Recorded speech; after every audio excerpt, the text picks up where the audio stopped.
Assalamualaikum warahmatullahi wabarakatuh. Perkenalkan, nama saya Ahmad Nurul Anwar. NIM saya 1913130099. Saya dari kelas BIPS B19. Di sini saya akan menjelaskan konsep-konsep tentang Michael Foucault. Yang pertama yaitu saya akan membahas tentang biografi singkat Michael Foucault. Yang kedua yaitu sisi lain Michael Foucault. Yang ketiga yaitu konsep kekuasaan menurut Michael Foucault. Biografi Michael Foucault. Nama asli dari Michael Foucault sendiri yaitu Paul Michael Foucault. Lahir pada tanggal 15 Oktober 1926 di Poitiers, Prancis.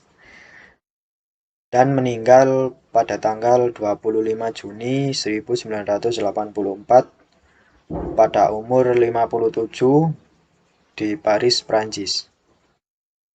Konsep-konsep Michael Foucault ini terkenal pada era ke-20.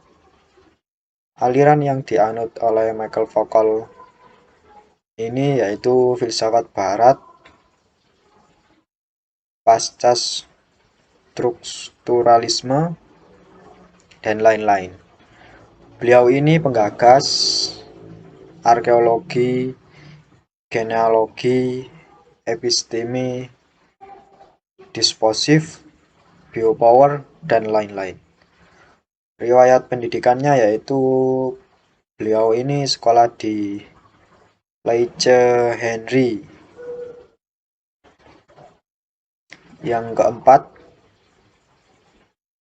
dan beliau melanjutkan di École Normale Supérieure.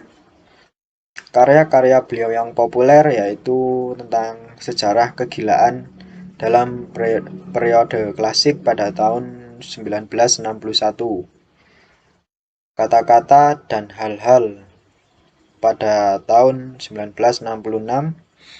Arkeologi pengetahuan pada tahun 1969. Pantau dan hukum pada tahun 1975. Dan sejarah seksualitas pada tahun 1976 sampai 1984.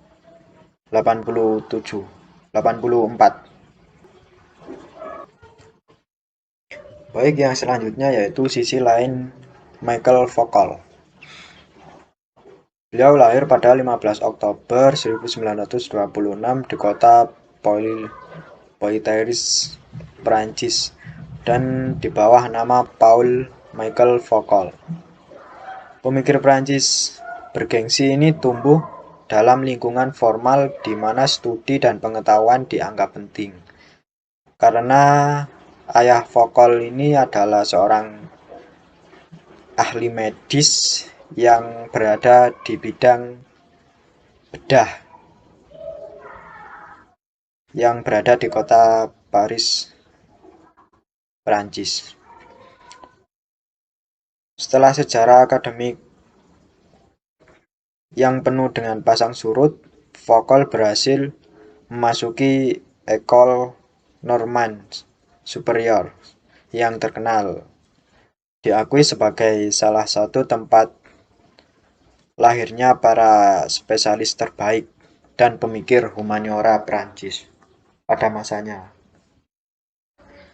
Masa tinggalnya di École Normale adalah salah satu tahapannya yang paling sulit menurut Michael. Setelah menderita depresi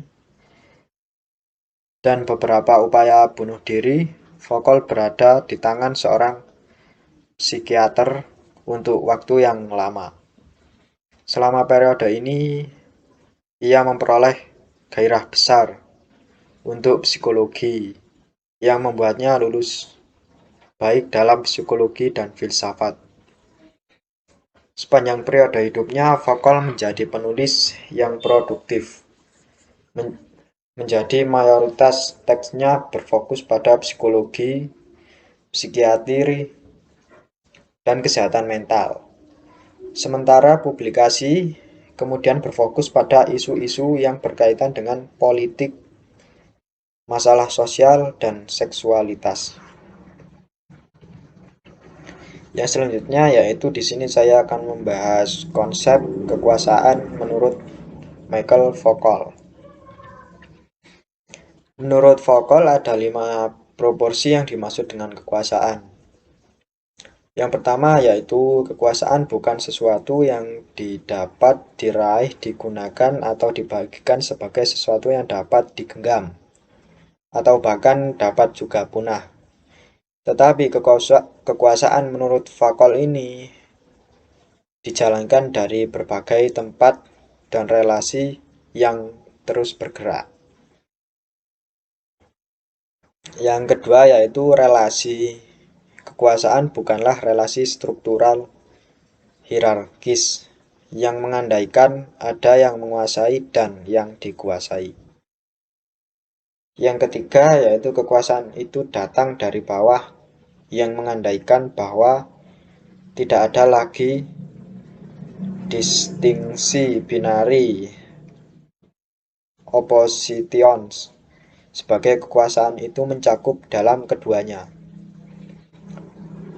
Yang keempat yaitu relasi kekuasaan itu bersifat intensional dan non-subjektif.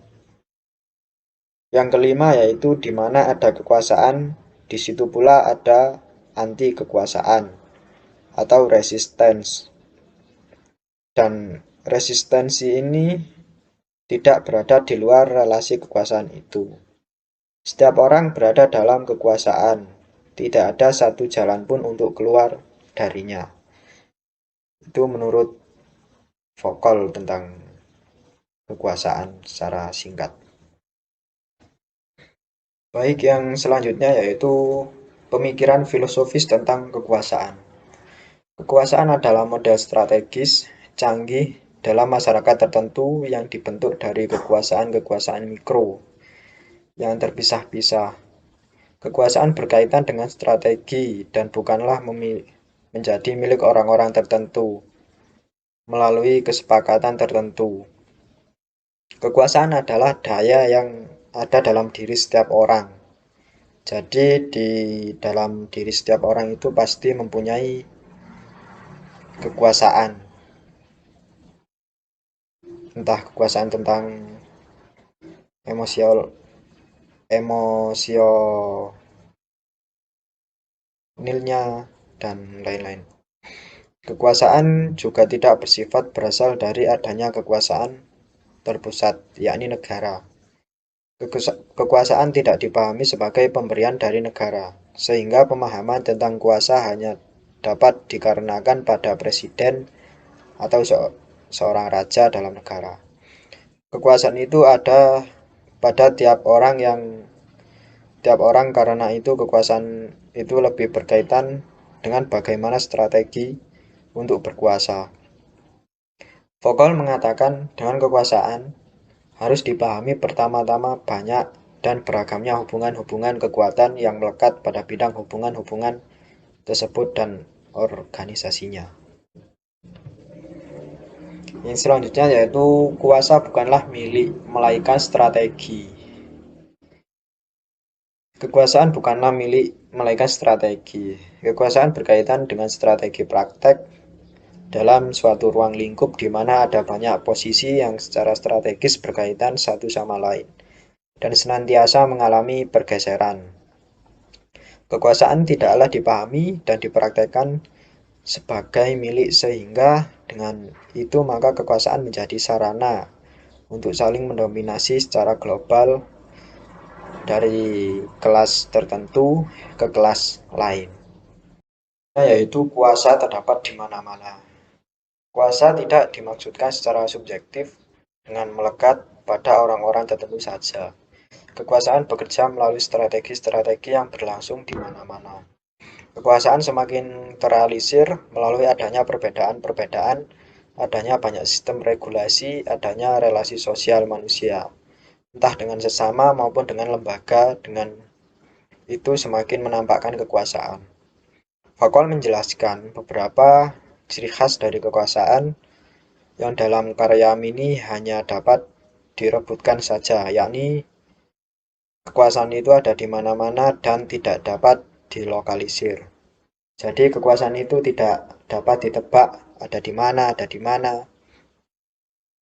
maupun berada di mana. Yang selanjutnya yaitu merupakan tatanan disiplin dan dihubungkan dengan jaringan. Jadi kekuasaan itu pasti ada jaringannya, entah beradanya di pasti ada yang di bawah. Kalau ada yang di atas pasti ada yang di bawahnya. Kalau yang ada di bawahnya pasti ada yang di atasnya. Dan selanjutnya yaitu memberi struktur kegiatan-kegiatan, tidak represif tetapi produktif, serta melekat pada kehendak untuk mengetahui. Yang selanjutnya yaitu kuasa bekerja melalui normalisasi dan regulasi. Hadiatmoko dalam makalahnya menguraikan 5 cara bagaimana kekuasaan beroperasi. Kelima cara ini akan diuraikan dengan singkat dalam tulisan ini. Yang pertama yaitu kekuasaan tidak diperbolehkan, diambil atau dibagikan. Kekuasaan berjalan dari berbagai titik dalam permainan hubungan yang tidak setara dan selalu bergerak. Yang kedua yaitu kekuasaan itu cair karena di mana ada perbedaan terbuka hubungan kekuasaan. Yang ketiga, hubungan kekuasaan tidak berada dalam posisi suprastruktur. Yang keempat, hubungan kekuasaan itu intensional. Yang kelima, di mana ada afirmasi kekuasaan, di situ ada resistensi. Yang selanjutnya yaitu kuasa bersifat produktif. Kuasa tidak menghancurkan tetapi menghasilkan sesuatu. Kuasa memproduksi realitas bukan menghancurkan realitas. Jadi kuasa itu menjaga bukan menghancurkan. Kuasa menegaskan relasi kemanusiaan bukan menempatkan manusia sebagai objek kuasa secara kejam. Kuasa menghasilkan pengetahuan sebab salah satu strategi kekuasaan adalah melekat erat dengan kehendak untuk mengetahui. Kuasa karena semakin eksis dalam perbedaan, maka supaya perbedaan-perbedaan yang ada itu makin berarti, penggunaan kekuasaan haruslah bersifat produktif. Produktivitas kekuasaan juga semestinya dialami tanpa tekanan tertentu. Dalam kaitan dengan normalisasi dan regulasi, strategi kuasa sering menjaga dan menghukum serta melarang. Tetapi itu tidak dengan maksud menekan pihak tertentu. Jadi kuasa itu ada sifatnya ada mengikat, ada juga yang fleksibel mengikuti perkembangan tertentu. Sekian penjelasan teori kekuasaan menurut Michael Foucault dari saya. Sekian, terima kasih. Wassalamualaikum warahmatullahi wabarakatuh.